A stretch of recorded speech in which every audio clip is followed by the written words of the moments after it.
নির্বাচনের খবর নেই, কিন্তু সরকার করিডোর নিয়ে ব্যস্ত, এমন মন্তব্য করেছেন বিএনপি চেয়ারপারসনের উপদেষ্টা জয়নুল আবেদিন ফারুক। বলেন, করিডোরের বিষয়ে সিদ্ধান্ত নেবে নির্বাচিত সরকার। জাতীয় প্রেসক্লাবে বাংলাদেশ জাতীয়তাবাদী গণজাগরণ দলের আলোচনা সভায় তিনি এই মন্তব্য করেন।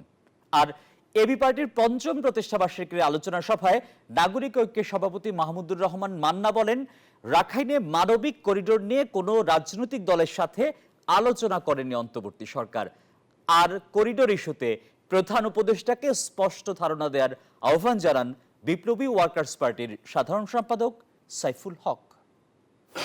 আমাদেরকে অবহেলা না করে তুচ্ছ তাচ্ছল্য করে কথা না বলাটাই উচিত। এখন নতুন করে শুরু হয়েছে করিডোর। আরে বাবা, আসল কাজের লোকে দেখা নাই করিডোর, নির্বাচনের লোকে দেখা নাই করিডোর, বিচার বিভাগকে স্বাধীন করার দিকে খেয়াল নাই করিডোর। বান্ডেল থাকলে প্রতি সেনমানিতে টাকা বাঁচবে। বিকাশ সেনমানি বান্ডেল কিনে জিতুন প্রতি লেনদেনে। করিডোর দেওয়ার সাথে আমাদের ভূ রাজনীতি, আমাদের জিওপলিটিক্যাল স্ট্র্যাটেজিক সমস্যা এবং আমাদের জাতীয় নিরাপত্তার প্রশ্ন আছে।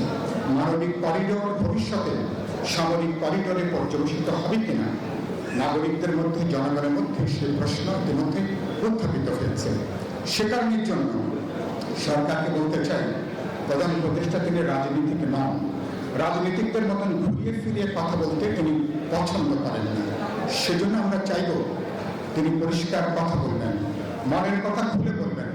খুবই ছোট ছোট বিষয়ে সমস্ত রাজনৈতিক দলকে একসাথে ডেকে কথা বলা হয়েছে, অথচ হিউম্যান করিডোর দেওয়ার মতো এত বড় বিষয়ে কারোর সাথে কোনো পরামর্শ করার দরকার মনে হয়নি।